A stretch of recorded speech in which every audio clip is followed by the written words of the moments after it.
the first segment of the podcast, which is going to be all about LeBron James and his son Bronny. And he's the number one. He was not. I was gonna say not the number one pick. He's getting more attention than the number one pick in the entirety of the draft. That's for sure. I mean, he's the. This is like arguably the first time I think that a second round pick in the NBA draft is getting talked about so much, even more so than the first round of the draft. And it's really. I mean, I wouldn't really say it's that shocking because I mean it is LeBron James's child. Like I mean anything with LeBron in front of it and anything that has anything to do with LeBron immediately makes headlines no matter whether it's good, whether it's bad, whether it's in between. Anything that's LeBron is going to is going to be talked about. And it's really I was yesterday. I really didn't want to believe that Bronny was going to get drafted solely because of his father, and his father being on the Lakers, and his father wanting to play with his son for the longest time. I did not think that was I didn't think that was going to happen. I was a little bit naive. I will admit.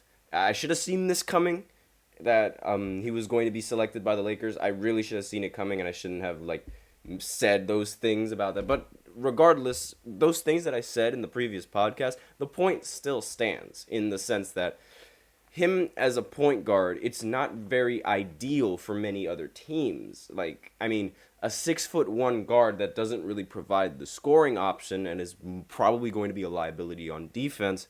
I don't really agree. I don't like it. I don't like the move. As much as I am a fan of LeBron James and his son as well, I'm just not a big fan of this move.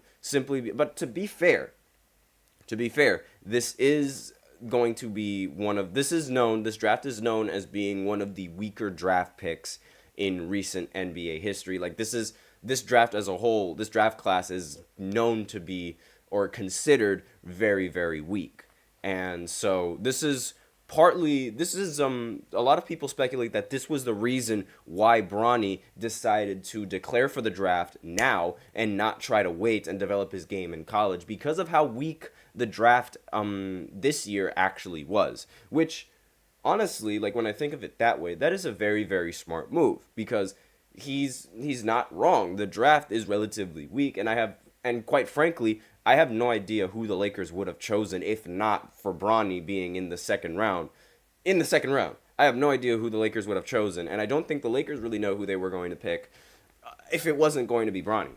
So I was blinded by I didn't think that was actually going to happen, but it makes total sense that he's on the Lakers playing with his dad, playing with it might be a little bit odd, it might be a little bit weird in the locker room, and it might be a little bit but it's honestly it's a great story. It is a great story. This is the first father-son duo that the NBA has ever seen. And this is also this father-son duo leads the NBA in total points scored by a father-son duo and leads the NBA in total points. I mean, they are just the best duo that has ever existed. But all jokes aside, obviously he's going to be on everyone's radar. He's going to be everywhere. Everyone's going to talk about him. Everyone is going to see his every move. Everyone's going to look at his mistakes. All eyes are going to be on him, especially playing in Los Angeles where all eyes are already on you. A little bit of a Tupac reference right there, but all eyes are going to be on him on the Lakers, and any athlete that joins the Lakers is going to have eyes on them 24/7, 365. So really, was this a good idea, drafting someone who, all that pressure? Is he really going to be able to withstand all that pressure? Only time will tell. So I'm very, very skeptical of this. This could be a risk.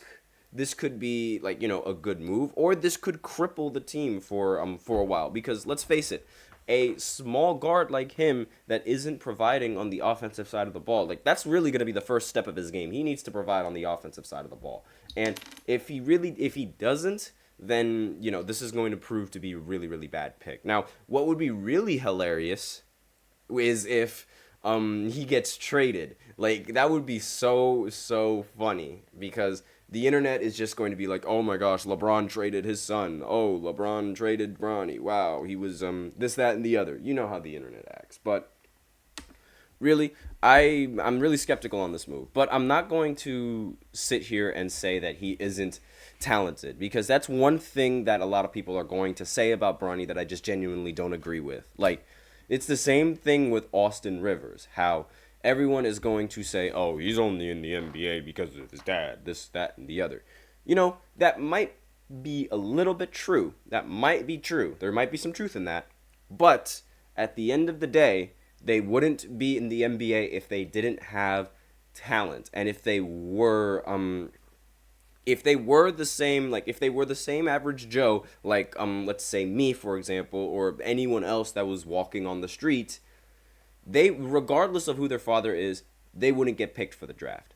They would not get, like, Ghost of someone in the chat says a little bit true. I mean, yeah, I say a little bit true just because, like, all these athletes that come from college, and all of these athletes, they put so much time, they put so much effort, they put so much grind in their game that they are clearly better than any average person. Like, they're clearly better than you or me. And they wouldn't get picked if they were like you and me in terms of basketball skills. So it's like, he still has basketball skill in his repertoire. It's not like he can't play basketball. And you're not going to get drafted, regardless of your father, if you can't play basketball. But the fact that he can play basketball, like, much better than me, and much better than you, much better than anyone watching this video, much better than anyone criticizing him, that's why he was picked. So it's like, you got to give credit where credit is due.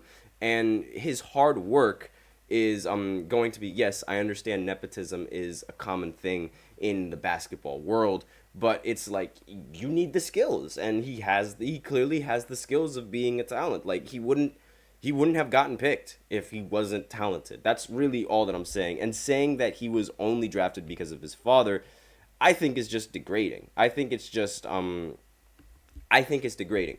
Austin Rivers, Thanasis, Bronny, come on, man. Nepotism is common in basketball. We do not need to overstate their skills. He's mid, according to Ghost of JioSaavn. Forgive me if I messed up that name. Sure, you in your opinion, sure, he's better than you. He's much better than me. He's better than anyone watching this right now. So you can't really say that. Like, we as a flock of people, we can't say that about Bronny. Like, I just think that's incredibly disrespectful to all the time and the effort that he puts into the game. And the fact that, not to mention, he also suffered from cardiac arrest at one point, and that also could play a part into his style of play. Maybe if he didn't suffer from that, maybe he would have actually been a lot better in college, and maybe that's something would Ghost of Drew Latest in the chat says, Bronny wouldn't get a single point off me in tennis.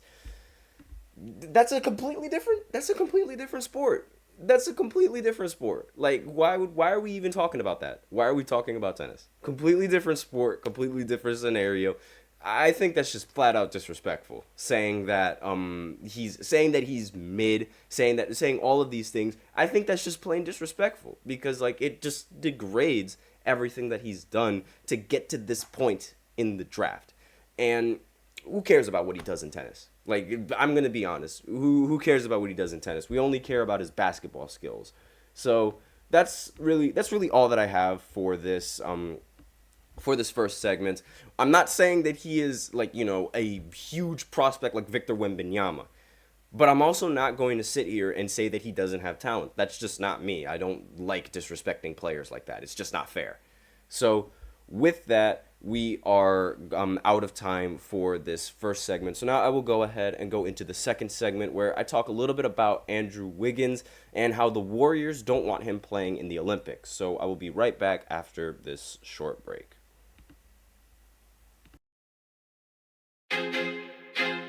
I feel like I'm losing my mind. Is everybody in the world blind? Please, Lord, give me a sign, a sign. feel like I'm losing my mind.